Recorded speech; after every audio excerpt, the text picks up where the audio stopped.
Hello friends, എല്ലാവർക്കും Shruthi's learning സ്ക്വയറിലേക്ക് സ്വാഗതം. നമ്മളിന്ന് പഠിക്കാൻ പോകുന്നത് തേർഡ് 5 ഇയർ പ്ലാനും ഫോർത്ത് 5 ഇയർ പ്ലാനാണ് കേട്ടോ. അപ്പോൾ നമ്മൾ 5 ഇയർ പ്ലാൻ്റെ ആദ്യത്തെ 2 വീഡിയോസ് നമ്മൾ ചെയ്തിട്ടുണ്ടായിരുന്നു അല്ലേ. ഫസ്റ്റ് 5 ഇയർ പ്ലാൻ്റെയും സെക്കൻഡ് 5 ഇയർ പ്ലാൻ്റെ ഒക്കെ നമ്മൾ വീഡിയോസ് ചെയ്തിട്ടുണ്ടായിരുന്നു. നമ്മൾ ബാഹുബലിയായിട്ടൊക്കെ കണക്ട് ചെയ്ത് പഠിച്ചിട്ടുണ്ടായിരുന്നു. അപ്പോൾ നമ്മുടെ ക്ലാസ് കണ്ടൊരു ആരെങ്കിലും ഉണ്ടെങ്കിൽ ഞാൻ ഈ 2 വീഡിയോസിൻ്റെ ലിങ്ക് ഞാൻ കമൻറ്റായിട്ട് പിൻ ചെയ്തേക്കാം കേട്ടോ. അപ്പോൾ ആ ക്ലാസ് കാണാൻ മറക്കണ്ട. അപ്പോൾ നമുക്ക് സ്റ്റാർട്ട് ചെയ്യാം അല്ലേ. അപ്പോൾ നമ്മൾ തേർഡ് 5 ഇയർ പ്ലാൻ വെച്ചിട്ടാണ് സ്റ്റാർട്ട് ചെയ്യുന്നത് കേട്ടോ. അപ്പോൾ തേർഡ് 5 ഇയർ പ്ലാൻ എന്ന് പറയുമ്പോണ്ടല്ലോ, ഞാൻ പറഞ്ഞ് ശ്രദ്ധിച്ച് കേൾക്കണേ. ഇനി ഞാൻ പറയുന്ന കാര്യങ്ങൾ മാത്രം നിങ്ങളുടെ മൈൻഡിലേക്ക് കൊണ്ടുവരാം കേട്ടോ. 3 എന്ന് പറയുമ്പോൾ തേർഡ് അല്ലേ, അപ്പോൾ 3 ആലോചിക്കാം. അപ്പോൾ 3 എന്ന് പറയുമ്പോൾ നമ്മുടെ മൈൻഡിലേക്ക് എന്താ വരിക? ട്രീ വരും അല്ലേ, മരം വരും, ട്രീ. അപ്പോൾ മരത്തിൻ്റെ ഷേപ്പ് എങ്ങനെയാണ്? നമ്മുടെ ഒരു തെങ്ങൊക്കെ ആലോചിച്ച് നോക്കിയേ, ഒരു കോല് പോലെ അല്ലേ. അപ്പോൾ അങ്ങനെ നമ്മുടെ വർഷം നമ്മൾ സ്റ്റാർട്ട് ചെയ്യുകയാണേ 1961 ആണ്. അപ്പോൾ ആ ട്രീ ആലോചിച്ചാൽ മതി. അപ്പോൾ ട്രീ ഒരു കോല് പോലെയാണെന്ന് ആലോചിക്കുക. അപ്പോൾ നമുക്ക് ആ 1 അവിടെ കണക്ട് ചെയ്യാൻ പറ്റും. അപ്പോൾ തേർഡ് 5 ഇയർ പ്ലാൻ എന്ന് പറയുന്നത് 1961 to 1966 5 ഇയർ പ്ലാൻ അല്ലേ. അപ്പോൾ 1961 to 1966 ഓക്കെ ആണല്ലോ. അപ്പോൾ ട്രീ അപ്പോൾ നമ്മുടെ കോല് കേട്ടോ. അപ്പോൾ അത് കിട്ടി. ഇനി ട്രീ ഒക്കെ വളരണ എവിടെയാണ്? മണ്ണൊക്കെ ഇട്ടിട്ട് അല്ലേ. അപ്പോൾ അങ്ങനെ സാൻഡുമായിട്ട് നമുക്ക് കണക്ട് ചെയ്യാമല്ലോ അല്ലേ. സാൻഡി. അപ്പോൾ നോക്കിയേ, ജോൺ സാൻഡി ആൻഡ് ചക്രവർത്തി മോഡൽ എന്നറിയപ്പെടുന്നത് തേർഡ് 5 ഇയർ പ്ലാൻ ആണ്. ഓക്കെ, നമുക്ക് ഓരോ 5 ഇയർ പ്ലാനും ഓരോ പേരുകളാണല്ലോ, ഓരോ മോഡലുകളാണല്ലോ. അപ്പോൾ തേർഡ് 5 ഇയർ പ്ലാൻ അറിയപ്പെടുന്നത് ജോൺ സാൻഡി ആൻഡ് ചക്രവർത്തി മോഡൽ. അപ്പോൾ ചക്രവർത്തി മോഡലൊക്കെ കണക്ട് ചെയ്യാൻ വേണ്ടിയിട്ടാണ് കേട്ടോ ഞാൻ ഇവിടെ ഒരു ചെറിയൊരു പിക്ചർ കൊടുത്തിരിക്കുന്നത്. ഈ സാൻഡൊക്കെ കൊണ്ടുവരുന്ന ചക്രമുള്ളൊരു വണ്ടി കണ്ടോ, ഇവിടെ ഫോട്ടോ ഉണ്ടോ? സാൻഡൊക്കെ കൊണ്ടുവരുന്ന ചക്രമുള്ളൊരു വണ്ടി ഒന്ന് ഓർത്ത് വയ്ക്കുക. അപ്പോൾ നമുക്കത് കിട്ടിയില്ലേ, ജോൺ സാൻഡി ആൻഡ് ചക്രവർത്തി മോഡൽ എന്നാണ് തേർഡ് 5 ഇയർ പ്ലാൻ അറിയപ്പെടുന്നത്. ഓക്കെ ആണല്ലോ. അപ്പോൾ ട്രീ, സാൻഡ്, ചക്രം ഒക്കെ നമുക്ക് കിട്ടി കേട്ടോ. ഇനി ഈ ട്രീസൊക്കെ നന്നായിട്ട് വളർന്നു കഴിയുമ്പോൾ എന്ത് പറ്റും? നമുക്ക് ട്രീസ് എന്നൊക്കെ പറയുമ്പോൾ ഭക്ഷണമായിട്ടൊക്കെ ഒന്ന് കണക്ട് ചെയ്തൂടെ അല്ലേ. ട്രീസിൽ നിന്ന് നമുക്ക് ഭക്ഷണം കിട്ടും, അതായത് ഫ്രൂട്ട്സ്, വെജിറ്റബിൾസ് അതൊക്കെ കിട്ടുമല്ലേ. അപ്പോൾ അങ്ങനെ നമുക്ക് ഇനി തേർഡ് 5 ഇയർ പ്ലാൻ്റെ പ്രധാന ലക്ഷ്യമാണ് ഞാൻ പറയാൻ പോകുന്നത്. ഭക്ഷ്യ സ്വയം പര്യാപ്തതയും സമ്പദ്ഘടനയുടെ സ്വയം പര്യാപ്തത. അതാണ് ഞാൻ പറഞ്ഞത്, നമുക്ക് ട്രീസിൽ നിന്ന് ഭക്ഷണമൊക്കെ കിട്ടും എന്നൊക്കെ ആലോചിക്കാം. അപ്പോൾ ഭക്ഷ്യ സ്വയം പര്യാപ്തതയും ഇതാണ് മെയിൻ ലക്ഷ്യം കേട്ടോ. അതേപോലെ തന്നെ ഭക്ഷ്യ സ്വയം പര്യാപ്തത കിട്ടുകയാണെങ്കിൽ നമുക്ക് സമ്പത്തൊക്കെ കിട്ടുകയാണല്ലേ. അപ്പോൾ സമ്പദ്ഘടനയുടെ സ്വയം പര്യാപ്തത, ഇത് രണ്ടുമാണ് തേർഡ് 5 ഇയർ പ്ലാൻ്റെ ലക്ഷ്യം എന്ന് പറയുന്നത്. ഓക്കെ ആണല്ലോ. ഇനി ട്രീസ് എന്ന് പറയുമ്പോൾ നമുക്ക് പച്ച കളറുമായിട്ടൊക്കെ നമുക്ക് കണക്ട് ചെയ്യാം.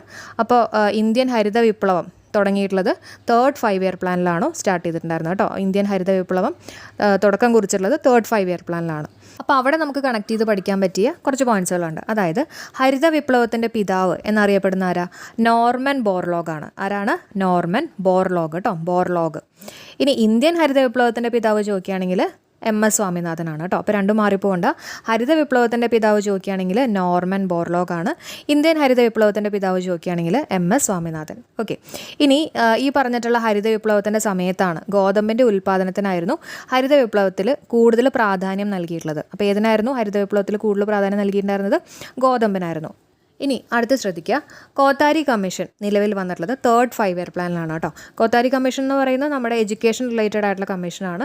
അത് നിലവിൽ വന്നിട്ടുള്ളത് തേർഡ് 5 ഇയർ പ്ലാൻ. വർഷം ചോദിക്കുകയാണെങ്കിൽ 1964 കോത്താരി കമ്മീഷൻ നിലവിൽ വന്നിട്ടുള്ളത് കേട്ടോ. 4 അപ്പോൾ നമ്മൾ പറയില്ലേ എഡ്യൂക്കേഷൻ റിലേറ്റഡ് ആയിട്ടുള്ള ഒരു കമ്മീഷനാണല്ലോ. അപ്പോൾ നമ്മൾ പറയും 4 അക്ഷരമൊക്കെ പോയിരുന്ന് പഠിക്കാനൊക്കെ നമ്മൾ പറയാറില്ലേ. അങ്ങനെ 4 വെച്ചിട്ട് നമുക്ക് കണക്ട് ചെയ്യാം കേട്ടോ. കോത്താരി കമ്മീഷൻ 4 1964 കോത്താരി കമ്മീഷൻ നിലവിൽ വന്നിട്ടുള്ളത്. ഈ കോത്താരി കമ്മീഷൻ എന്ന് പറയുമ്പോണ്ടല്ലോ, അതിനകത്ത് അരി എന്നുള്ള വാക്ക് നമുക്ക് എടുക്കാം കേട്ടോ. കോത്താരി, അരി എന്നുള്ള വാക്ക് എടുക്കാം. അപ്പോൾ അരി നമുക്ക് ട്രീ ആയിട്ടൊക്കെ ഒന്ന് കണക്ട് ചെയ്യാമല്ലോ അല്ലേ. ട്രീ അരി ആയിട്ടൊക്കെ ജസ്റ്റ് ഒന്ന് കണക്ട് ചെയ്യാം കേട്ടോ. നെൽച്ചെടി ആയിട്ടൊക്കെ നമുക്കൊന്ന് ആലോചിക്കാമല്ലോ. അപ്പോൾ അങ്ങനെ ഒന്ന് ഓർത്ത് വെച്ചേക്കാം. കോത്താരി കമ്മീഷൻ നിലവിൽ വന്നിട്ടുള്ളത് തേർഡ് 5 ഇയർ പ്ലാനിലാണ്. അതേപോലെ തന്നെ നമ്മൾ പറഞ്ഞു ഇന്ത്യൻ ഹരിത വിപ്ലവത്തിൻ്റെ പിതാവ് എന്നറിയപ്പെടുന്നത് MS സ്വാമിനാഥനാണ്. അതുപോലെ തന്നെ ഇന്ത്യൻ ഹരിത വിപ്ലവത്തിൽ ഏറ്റവും കൂടുതൽ ഉൽപ്പാദിക്കപ്പെട്ടത് ഗോതമ്പാണ് അല്ലേ. അപ്പോൾ ഗോതമ്പും അരിയും ഒക്കെ നമുക്ക് ട്രീ ആയിട്ടൊക്കെ ഒന്ന് കണക്ട് ചെയ്ത് പഠിക്കാം. ഓക്കെ, അപ്പോൾ കിട്ടുന്നുണ്ടല്ലോ. അപ്പോൾ ഒന്നുകൂടെ പറഞ്ഞേക്കട്ടെ. 3 എന്ന് പറയുമ്പോൾ നമ്മുടെ ട്രീ ആലോചിക്കുക. ട്രീ എന്ന് പറയുമ്പോൾ കോല് പോലെ അല്ലേ. അപ്പോൾ 1961 ആ 1 ആലോചിക്കുക കേട്ടോ.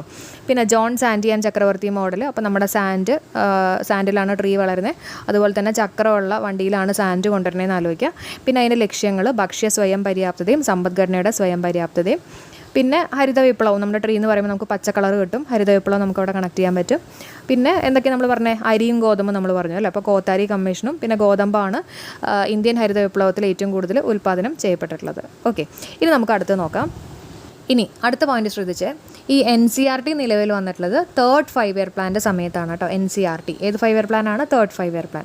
അതേപോലെ തന്നെ ബൊക്കാറോ ഇരുമ്പുരുക്കുശാല ഉണ്ടല്ലോ, അതും നിലവിൽ വന്നിട്ടുള്ളത് തേർഡ് 5 ഇയർ പ്ലാൻ്റെ സമയത്താണ്. അപ്പോൾ വേണമെങ്കിൽ അങ്ങനെയൊക്കെ ചോദിക്കാം കേട്ടോ. അപ്പോൾ നമ്മൾ അറിഞ്ഞിരിക്കണം. അപ്പോൾ അത് കണക്ട് ചെയ്യാൻ വേണ്ടിയിട്ടുണ്ടല്ലോ ഈ NCERTയും ബൊക്കാറും കൂടെ നമ്മൾ ഒരുമിച്ച് പഠിക്കാൻ പോവാണ് കേട്ടോ.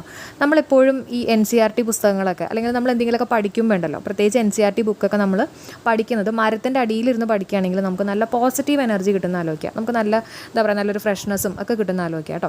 അപ്പോൾ NCERT ബുക്കാണ് ഞാനിവിടെ പറഞ്ഞത് അല്ലേ. അപ്പോൾ NCERT ബുക്ക് എന്ന് പറയുമ്പോൾ നമുക്ക് ബൊക്കാറോ ഓക്കെ. അപ്പോൾ NCERT ബുക്ക് പഠിക്കുന്നത് എപ്പോഴും ട്രീയുടെ അടിയിലിരുന്ന് പഠിക്കുന്നതാണ് ഏറ്റവും നല്ലതെന്നുള്ള രീതിയിൽ ഓർത്ത് വയ്ക്കുക. അപ്പോൾ ട്രീ ആണ് നമ്മുടെ 3 കേട്ടോ, തേർഡ് 5 ഇയർ പ്ലാൻ. കിട്ടുന്നുണ്ടല്ലോ ഞാൻ പറയുന്നത്? ഓക്കെ ആണല്ലോ. അപ്പോൾ NCERTയും ബൊക്കാറോ നമ്മൾ പഠിച്ചു. ഓക്കെ, ഇനി ഞാൻ പറയുന്ന പോയിന്റ് ജസ്റ്റ് കേട്ടുപോയാൽ മതി കേട്ടോ. ദേശീയ ക്ഷീരവികസന വകുപ്പ് നിലവിൽ വന്നിട്ടുള്ളത് തേർഡ് 5 ഇയർ പ്ലാനിലാണ്. ഏത് 5 ഇയർ പ്ലാനാണ്? തേർഡ് 5 ഇയർ പ്ലാനിലാണ് ദേശീയ ക്ഷീരവികസന വകുപ്പ് നിലവിൽ വന്നിട്ടുള്ളത്. അപ്പോൾ ഞാനിവിടെ കോഡ് പറയുന്നില്ല കേട്ടോ. കാരണം ചോദിക്കുകയാണെങ്കിൽ നമുക്ക് ഫോർത്ത് 5 ഇയർ പ്ലാനിൽ ധവള വിപ്ലവം അല്ലെങ്കിൽ വൈറ്റ് റെവല്യൂഷൻ പഠിക്കാനുണ്ട്. അപ്പോൾ ഇവിടെ ഞാൻ കോഡ് സെറ്റാക്കി കഴിഞ്ഞാൽ അവിടെ നിങ്ങൾക്ക് കൺഫ്യൂഷൻ വരും കേട്ടോ. അപ്പം അതിന് കുറച്ചും കൂടി ഇമ്പോർട്ടൻസ് കൊടുക്കുന്നതുകൊണ്ട് തന്നെ നമ്മൾ ഇത് കോഡ് നമ്മളിവിടെ പറയുന്നില്ല.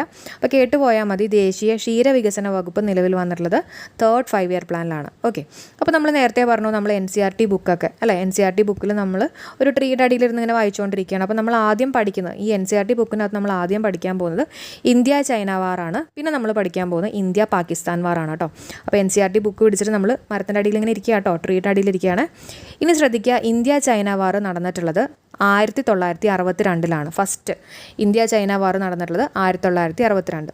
അപ്പോൾ ഈ ഒരു സമയത്താണ് ആദ്യത്തെ അടിയന്തരാവസ്ഥ പ്രഖ്യാപിച്ചിട്ടുള്ളത് കേട്ടോ. ഇന്ത്യ ചൈന വാറിനാണ് ആദ്യത്തെ അടിയന്തരാവസ്ഥ പ്രഖ്യാപിച്ചിട്ടുള്ളത്. അപ്പോൾ അതിൻ്റെ വർഷം വളരെ ഇമ്പോർട്ടൻ്റ് ആണ്. ഇന്ത്യ ചൈന വാർ ഫസ്റ്റ് നടന്നിട്ടുള്ളത് 1962. അപ്പോൾ നമുക്ക് സിമ്പിളായിട്ട് ആലോചിക്കാം അല്ലേ. നമ്മുടെ ലോകത്ത് തന്നെ ഏറ്റവും പോപ്പുലേഷൻ കൂടിയിട്ടുള്ള ആദ്യത്തെ 2 രാജ്യങ്ങളാണ് ചൈനയും ഇന്ത്യയും. China first, India second. അപ്പോൾ അങ്ങനെ നമുക്ക് ഇന്ത്യ ചൈന വാർ 1ഉം 2ഉമായിട്ട് കണക്ട് ചെയ്യാം കേട്ടോ. അപ്പോൾ ഇന്ത്യ ചൈന വാർ 1ഉം പിന്നെ നമ്മുടെ വർഷത്തിനകത്ത് ലാസ്റ്റ് നോക്കിയ 2ഉം ഉണ്ട് അല്ലേ, 1962. അപ്പോൾ കിട്ടിയല്ലോ. അപ്പോൾ ആദ്യത്തെ അടിയന്തരാവസ്ഥ പ്രഖ്യാപിച്ചിട്ടുള്ളത് ഇന്ത്യ ചൈന വാറിലാണ് 1962. അടുത്ത യുദ്ധം എന്ന് പറയുന്നത് ഇന്ത്യയും പാകിസ്ഥാനും തമ്മിലായിരുന്നു കേട്ടോ. ഇന്ത്യയും പാകിസ്ഥാനും, അതായത് ഇന്ത്യ പാകിസ്ഥാൻ വാർ നടന്നിട്ടുള്ളത് 1965ലാണ്. 1965ലാണ്. അപ്പോൾ നമ്മുടെ തേർഡ് 5 ഇയർ പ്ലാനിൽ 2 യുദ്ധങ്ങളാണ് നടന്നിട്ടുള്ളത്, ഇന്ത്യ ചൈന വാറും ഇന്ത്യ പാകിസ്ഥാൻ വാറും. ഓക്കെ ആണല്ലോ. ഓക്കെ, അപ്പോൾ ഇങ്ങനെ വന്നുകൊണ്ട് തന്നെ കഠിനമായിട്ടുള്ള വരൾച്ച ഉണ്ടായി അല്ലേ. ഈ ഒരു 5 ഇയർ പ്ലാനിൽ ഇങ്ങനെ 2 യുദ്ധങ്ങൾ വന്നുകൊണ്ട് എന്ത് പറ്റി?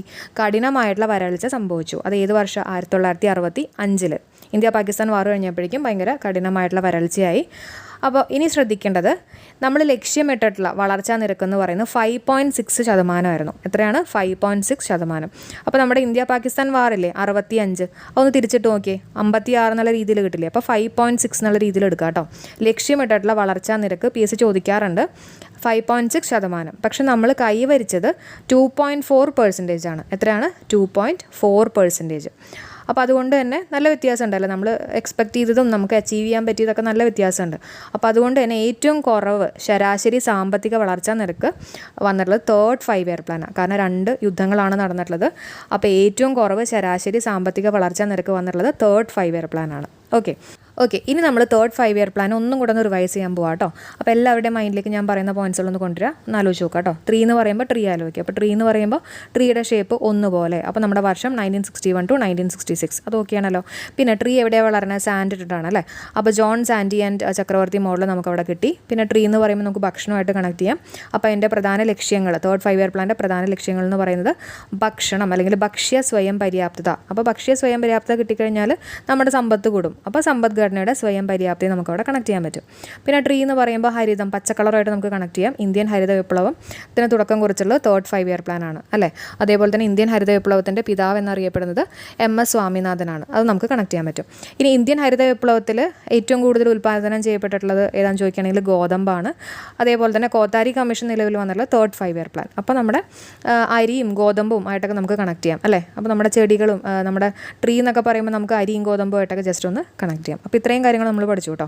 പിന്നെ നമ്മൾ എന്താ പഠിച്ചത്? നമ്മൾ NCERT പുസ്തകം ട്രീയുടെ അടിയിൽ നിന്ന് പഠിക്കുന്നു അല്ലേ. അപ്പോൾ NCERT നിലവിൽ വന്നിട്ടുള്ള തേർഡ് 5 ഇയർ പ്ലാൻ. അതേപോലെ തന്നെ ബുക്ക് എന്ന് പറയുമ്പോൾ ബൊക്കാറോ ആലോചിക്കുക. ബൊക്കാറോ ഇരുമ്പുരുക്കുശാല നിലവിൽ വന്നിട്ടുള്ള തേർഡ് 5 ഇയർ പ്ലാൻ. അപ്പോൾ അത് 2 നമ്മൾ പഠിച്ചു. ഇനി അവിടെ ഇരുന്നിട്ട് നമ്മൾ എന്താ പഠിക്കുന്നത്? ഇന്ത്യ ചൈന വാറും ഇന്ത്യ പാകിസ്ഥാൻ വാറും. ഓക്കെ, ഇന്ത്യ ചൈന വാർ എന്ന് പറയുമ്പോൾ നമ്മൾ എങ്ങനെ ആലോചിക്കുക? ഇന്ത്യയും ചൈനയും നമ്മുടെ പോപ്പുലേഷൻ്റെ കാര്യത്തിൽ വെച്ച് നോക്കുമ്പോൾ ഏറ്റവും കൂടുതൽ ഉള്ളത് ചൈനയിലാണ്, പിന്നെ ഇന്ത്യയാണ്. അപ്പോൾ 1ഉം 2ഉം. അപ്പോൾ ഇന്ത്യ ചൈന വാർ 1ഉം പിന്നെ 2 പറയുന്നത് വർഷമാണ് കേട്ടോ, 1962 കേട്ടോ. അപ്പോൾ അത് നമ്മൾ പഠിച്ചു. അതുപോലെ തന്നെ ഇന്ത്യ പാകിസ്ഥാൻ വാർ നടന്നിട്ടുള്ളതും ഈ പറഞ്ഞ പോലെ തേർഡ് 5 ഇയർ പ്ലാൻ്റെ സമയത്താണ്. അതിൻ്റെ വർഷം പഠിച്ചു വെച്ചേക്കുക 1965. അപ്പോൾ ഇങ്ങനെ 2 യുദ്ധങ്ങൾ നടന്നുകൊണ്ട് തന്നെ കഠിനമായിട്ടുള്ള വരൾച്ച വന്നു. അത് 1965. പിന്നെ എന്താ പറയുക, നമ്മൾ ലക്ഷ്യമിട്ടിട്ടുള്ള വളർച്ചാ നിരക്ക് 5.6%. അല്ല, നമ്മുടെ ഇന്ത്യ പാകിസ്ഥാൻ വാർ 65 തിരിച്ചിട്ട് കഴിഞ്ഞാൽ 56. അപ്പോൾ ഒരു പോയിന്റ് കൂടി ഇടുക, 5.6% നമ്മൾ ലക്ഷ്യമിട്ടിട്ടുള്ള വളർച്ചാ നിരക്ക്. പക്ഷേ നമ്മൾ കൈവരിച്ചത് 2.4% ആണ്. അപ്പോൾ ഏറ്റവും കുറവ് ശരാശരി സാമ്പത്തിക വളർച്ചാ നിരക്ക് വന്നിട്ടുള്ളത് ഈ പറഞ്ഞ പോലെ തേർഡ് 5 ഇയർ പ്ലാൻ ആണെന്നുള്ള ഓർത്ത് വെച്ചേക്കാം. ഓക്കെ, അപ്പോൾ നമ്മൾ പറഞ്ഞു തേർഡ് 5 ഇയർ പ്ലാനിലാണ് ഏറ്റവും കുറവ് ശരാശരി സാമ്പത്തിക വളർച്ചാ നിരക്ക് വന്നത് അല്ലേ. അപ്പോൾ അതുകൊണ്ട് തന്നെ ഈ തേർഡ് 5 ഇയർ പ്ലാനിന് ശേഷം ഒരു 3 വർഷം പ്ലാൻ ഹോളിഡേ ആയിട്ട് എടുത്തിരിക്കുകയാണ്. പ്ലാൻ ഹോളിഡേയുടെ വർഷം ഓർത്ത് വെച്ചേക്കാം 1966 മുതൽ 1969 വരെ. ഓക്കെ, അപ്പോൾ നമ്മൾ ഇത്രയും നാൾ പഠിച്ചിട്ടുള്ള 5 ഇയർ പ്ലാൻ എല്ലാം കണ്ടിന്യൂസ് ആയിരുന്നു. അപ്പോൾ തേർഡ് 5 ഇയർ പ്ലാനിന് ശേഷം ഒരു 3 വർഷം പ്ലാൻ ഹോളിഡേ വരികയാണ്. അത് ഇന്ദിരാഗാന്ധിയുടെ സമയത്തായിരുന്നു കേട്ടോ. അപ്പോൾ തേർഡ് 5 ഇയർ പ്ലാനിന് ശേഷം ആ 3 വെച്ചിട്ട് തന്നെ 3 വർഷം പ്ലാൻ ഹോളിഡേ, അതൊന്ന് ഓർത്ത് വെച്ചേക്കുക. ഓക്കെ, അപ്പോൾ ഈ ഒരു പ്ലാൻ ഹോളിഡേ സമയത്താണ് എന്തൊക്കെ മാറ്റങ്ങൾ പ്ലാൻ ചെയ്യണം എന്നുള്ള കാര്യങ്ങളൊക്കെ തീരുമാനിച്ചത്. അതിൻ്റെ ഭാഗമായിട്ട് കേരള സ്റ്റേറ്റ് പ്ലാനിംഗ് ബോർഡ് വന്നിട്ടുള്ളത് 1967. അത് വേണമെങ്കിൽ ചോദിക്കാം, ഇമ്പോർട്ടൻ്റ് ആണ്. കേരള സ്റ്റേറ്റ് പ്ലാനിംഗ് ബോർഡ് വന്നിട്ടുള്ളത് ഈ പറഞ്ഞിട്ടുള്ള പ്ലാൻ ഹോളിഡേനകത്തുള്ള 1967 വന്നിട്ടുള്ളത്. ഇനി നമുക്ക് 4ാം പഞ്ചവത്സര പദ്ധതി നോക്കാം. 4ാം പഞ്ചവത്സര പദ്ധതിയുടെ കാലഘട്ടം 1969 മുതൽ 1974 വരെയാണ് കേട്ടോ.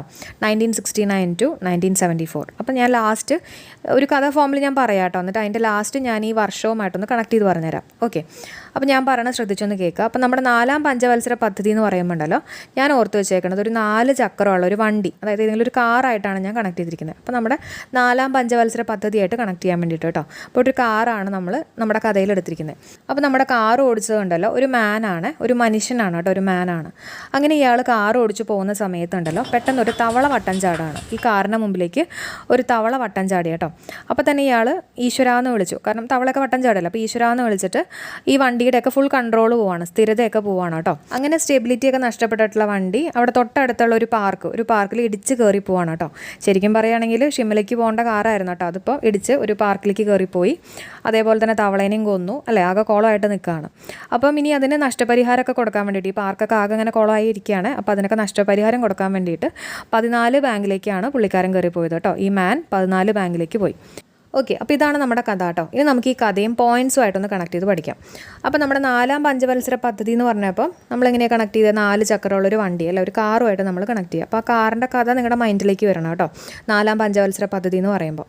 ഓക്കെ, അപ്പോൾ ആ കാർ ഓടിച്ചതാരാ, ഒരു മാൻ ആണെന്ന് പറഞ്ഞു അല്ലേ. അപ്പോൾ മാൻ എന്ന് പറയുമ്പോൾ നമ്മുടെ മൈൻഡിലേക്ക് വരേണ്ടത് Alan S Manne and Ashoka Rudra model. Okay, Alan S Manne and Ashoka Rudra model. അപ്പോൾ നമ്മൾ പഠിച്ചിട്ടുണ്ട് ഓരോ പഞ്ചവത്സര പദ്ധതിയും ഓരോ മോഡൽ എന്നൊക്കെ അറിയപ്പെടുന്നു അല്ലേ. അപ്പോൾ അതേപോലെ 4ാം പഞ്ചവത്സര പദ്ധതി അറിയപ്പെടുന്നത് Allen S Manne and Ashoka Rudra model എന്നുള്ളതാണ്. ഓക്കെ, അപ്പം മാൻ കിട്ടിയല്ലോ. ഇനി ഈ കാറ് പോയിട്ട് ഒരു തവളേനെ ഇടിക്കുകയാണ് അല്ലേ. അപ്പോൾ തവള വട്ടം ചാടി തവളേനെ ഇടിക്കുകയാണ്. അപ്പം തവള എന്ന് പറയുമ്പോൾ നമ്മൾ ധവള വിപ്ലവം നമ്മുടെ മൈൻഡിലേക്ക് വരണം കേട്ടോ. അപ്പോൾ ധവള വിപ്ലവം വന്നിട്ടുള്ളത് 4ാം പഞ്ചവത്സര പദ്ധതി കാലത്താണ്. ഓക്കെ, അപ്പം തവള നമുക്ക് കിട്ടി. എന്നിട്ട് പിന്നെ എന്ത് പറ്റി, ഈശ്വര എന്ന് വിളിക്കുകയാണ് അല്ലേ, ഈശ്വര. അപ്പോൾ ഇസ്രോ, അതായത് ISRO നിലവിൽ വന്നിട്ടുള്ളത് 4ാം പഞ്ചവത്സര പദ്ധതി കാലത്താണ്. അപ്പോൾ നമ്മൾ പറഞ്ഞു ഒരു തവള വട്ടം ചാടി അല്ലേ. അപ്പോൾ തവള വട്ടം ചാടി കഴിഞ്ഞപ്പോഴേക്കും ഈ തവളനെ വണ്ടി ഇടിച്ചിട്ട് തവളനെ കൊന്നു, കിൽ ചെയ്തു എന്ന് ആലോചിക്കുക കേട്ടോ. തവളനെ കിൽ ചെയ്തു. അപ്പോൾ കില്ലെന്ന് പറയുമ്പോൾ നമ്മൾ ഗാഡ്ഗിൽ മോഡലും കൂടെ ഓർത്ത് വയ്ക്കുക. അതായത് ഗാഡ്ഗിൽ മോഡൽ എന്നും 4ാം പഞ്ചവത്സര പദ്ധതി അറിയപ്പെടുന്നു. അപ്പോൾ ഏതൊക്കെ മോഡലാണ്, Allen S Manne and Ashoka Rudra model എന്നും അറിയപ്പെടുന്നു, അതുപോലെ തന്നെ ഗാഡ്ഗിൽ മോഡൽ എന്നും അറിയപ്പെടുന്നു. അപ്പോൾ തവളനെ കിൽ ചെയ്തു കേട്ടോ. അപ്പോൾ അത്രയും ഓക്കെ ആണല്ലോ. ഇനി നമ്മുടെ കാറിൻ്റെ സ്റ്റെബിലിറ്റി ഒക്കെ നഷ്ടപ്പെട്ടു അല്ല, തവള വട്ടം ചാടിക്കഴിഞ്ഞപ്പോഴേക്കും കാറിൻ്റെ സ്റ്റെബിലിറ്റി നഷ്ടപ്പെട്ടു നമ്മൾ പറഞ്ഞു. ആ സ്റ്റെബിലിറ്റി അല്ലെങ്കിൽ സ്ഥിരത വെച്ചിട്ടാണ് നമ്മൾ അടുത്ത് പഠിക്കുന്നത്. അതായത് 4ാം പഞ്ചവത്സര പദ്ധതിയുടെ മെയിൻ ലക്ഷ്യം എന്ന് പറയുന്നത് സ്ഥിരതയോട് കൂടിയിട്ടുള്ള വളർച്ചയും സ്വാശ്രയത്വം നേടിയെടുക്കുക. അപ്പോൾ സ്ഥിരതയോട് കൂടിയിട്ടുള്ള വളർച്ചയാണ് കേട്ടോ.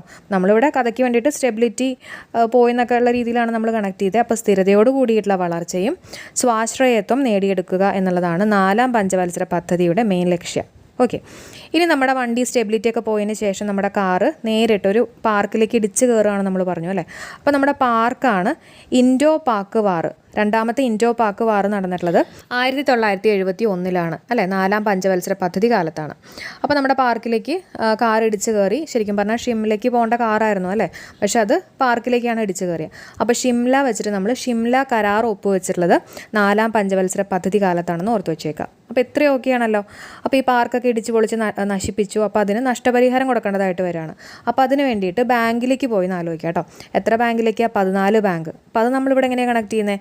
First phase of bank nationalisation, 14 ബാങ്ക്സുകൾ നാഷണലൈസ് ചെയ്യപ്പെട്ടത് ഈ പറഞ്ഞുള്ള 4ാം പഞ്ചവത്സര പദ്ധതി കാലത്താണ്. ഓക്കെ, അപ്പോൾ 14, ആ 4ഉം നമ്മുടെ 4ാം പഞ്ചവത്സര പദ്ധതിയുടെ 4ഉമായിട്ടൊക്കെ വേണമെങ്കിൽ ഒന്ന് കണക്ട് ചെയ്യാം.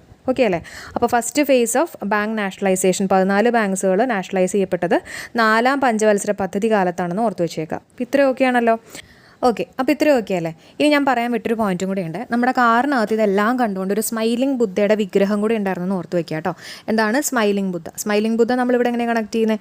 സ്മൈലിംഗ് ബുദ്ധ അറിഞ്ഞൂടെ, ഇന്ത്യയുടെ ഫസ്റ്റ് ന്യൂക്ലിയർ ടെസ്റ്റ് നടന്നിട്ടുള്ള പൊക്രാനിലാണ് അല്ലേ. അപ്പോൾ ആ ഒരു ഓപ്പറേഷനാണ് സ്മൈലിംഗ് ബുദ്ധ എന്നൊക്കെ അറിയപ്പെടുന്നത്. അത് 1974 കേട്ടോ. അപ്പോൾ അവിടെയും 4 ഉണ്ട്. അപ്പോൾ നമ്മുടെ 4ാം പഞ്ചവത്സര പദ്ധതി എന്ന് പറയുമ്പോൾ നാഷണലൈസേഷൻ ഓഫ് 14 ബാങ്ക്സ് നടന്നു. അപ്പോൾ 4 വെച്ചിട്ട് നമ്മൾ കണക്ട് ചെയ്തു അല്ലേ. അതുപോലെ തന്നെ ഇന്ത്യാസ് ഫസ്റ്റ് ന്യൂക്ലിയർ ടെസ്റ്റ് പൊക്രാനിൽ നടന്നിട്ടുള്ളത് 1974, അതും 4 തന്നെയാണെന്ന് ഓർത്ത് വെച്ചേക്കുക. അപ്പോൾ ഈ കാര്യങ്ങളൊക്കെ ഒന്ന് ഓർത്ത് വെച്ചേക്കാം കേട്ടോ. അപ്പോൾ നമ്മൾ പഠിച്ചിട്ടുള്ള കാര്യങ്ങളൊക്കെ ഓർമ്മയുണ്ടെന്ന് വിചാരിക്കുകയാണ്. അതുപോലെ തന്നെ ഒരു കാര്യം കൂടെ ഉണ്ട്. ഇവിടെ എക്സ്പെക്ട് ചെയ്തിട്ടുള്ളത് 5.6% കേട്ടോ, എക്സ്പെക്ട് ചെയ്തിട്ടുള്ള വളർച്ചാ നിരക്കെന്ന് പറയുന്നത്. പക്ഷേ അച്ചീവ് ചെയ്തിട്ടുള്ളത് 3.3% ആണ്. എത്രയാണ്? 3.3%. ഓക്കെ, ഇനി ഞാൻ ഇതിനകത്തുള്ള മെയിൻ പോയിന്റ്സ് മാത്രം ഒന്ന് വേഗം പറഞ്ഞേക്കാം. ഗാഡ്ഗിൽ മോഡൽ എന്നറിയപ്പെടുന്നത് ഏതാ? 4ാം പഞ്ചവത്സര പദ്ധതിയാണ് അല്ലേ. ഗിൽ എന്ന് പറയുമ്പോൾ നമ്മൾ കില്ല് ആലോചിച്ചു അല്ലേ. അപ്പോൾ കില്ല് തവളേനെ കിൽ ചെയ്തു എന്നുള്ള രീതിയിൽ ഓർത്ത് വെച്ചേക്കാം. അതേപോലെ തന്നെ അലൻ എസ് മന്നും ആൻഡ് അശോക രുദ്ര മോഡൽ എന്നറിയപ്പെടുന്നതും 4ാം പഞ്ചവത്സര പദ്ധതി തന്നെയാണ് അല്ലേ. പിന്നെ ഈശ്വര എന്ന് വിളിച്ചു. അപ്പോൾ ISRO രൂപീകരിച്ചിട്ടുള്ളത് 4ാം പഞ്ചവത്സര പദ്ധതി സമയത്താണ്. പിന്നെ തവള വിപ്ലവം, നമ്മുടെ തവള ആലോചിക്കുക, ഓർമ്മ വരുന്നുണ്ടല്ലോ. പിന്നെ സ്ഥിരത നഷ്ടപ്പെട്ടു, അപ്പോൾ അതാണ് അവിടുത്തെ ലക്ഷ്യം. സ്ഥിരതയോട് കൂടിയിട്ടുള്ള വളർച്ചയും സ്വാശ്രയത്വം നേടിയെടുക്കുക. ഇതെല്ലാം കണ്ടുകൊണ്ട് സ്മൈലിംഗ് ബുദ്ധ കാറിനകത്തുണ്ടായിരുന്നു. അപ്പോൾ നമ്മുടെ ഇന്ത്യാസ് ഫസ്റ്റ് ന്യൂക്ലിയർ ടെസ്റ്റ് അതവിടെ കണക്ട് ചെയ്യാം. അപ്പോൾ ഷിംലയ്ക്ക് പോകേണ്ട വണ്ടി ഒരു പാർക്കിൽ ഇടിച്ച് പൊളിച്ച് കയറിയെന്ന് ആലോചിക്കുക അല്ലേ. അപ്പോൾ ഷിംല കരാർ ഒപ്പുവെച്ചതും അതുപോലെ തന്നെ ഇൻഡോ പാക് വാർ നടന്നിട്ടുള്ളതും ഈ പറഞ്ഞുള്ള 4ാം പഞ്ചവത്സര പദ്ധതി കാലത്താണ്. പിന്നെ തുടർന്ന് എന്ത് പറ്റി? ബാങ്കിലൊക്കെ പോയിട്ട് നഷ്ടപരിഹാരം കൊടുക്കേണ്ടി വന്നു. അപ്പോൾ നാഷണലൈസേഷൻ ഓഫ് 14 ബാങ്ക്സ് വന്നിട്ടുള്ളത് 4ാം പഞ്ചവത്സര പദ്ധതി കാലത്താണ് കേട്ടോ. അപ്പോൾ ഇത്രയും പോയിന്റ്സുകൾ നിങ്ങളുടെ മനസ്സിൽ കയറിയെന്ന് തന്നെ ഞാൻ പ്രതീക്ഷിക്കുകയാണ്. അപ്പോൾ നമ്മൾ 3rd 5 ഇയർ പ്ലാനും 4th 5 ഇയർ പ്ലാനും പഠിച്ചു കഴിഞ്ഞു. അപ്പോൾ ആദ്യത്തെ 2 5 ഇയർ പ്ലാൻ്റെ ലിങ്ക് ഞാൻ കൊടുത്തേക്കാം, കമൻറ്റായിട്ട് ഞാൻ പിൻ ചെയ്തേക്കാം. അപ്പോൾ എല്ലാവരും അതും കൂടെ കാണാം കേട്ടോ. അപ്പോൾ എല്ലാവർക്കും താങ്ക് യു ഫോർ സപ്പോർട്ടിങ്. നിങ്ങളുടെ ഫ്രണ്ട്സൊക്കെ ഉണ്ടെങ്കിൽ മാക്സിമം ഷെയർ ചെയ്യുക, ലൈക്ക് ചെയ്യാനൊന്നും മറക്കല്ലേ, കമൻറ്റ് ചെയ്യാം കേട്ടോ. ഓക്കെ, അപ്പോൾ നമുക്ക് നാളെ കാണാം. ബൈ.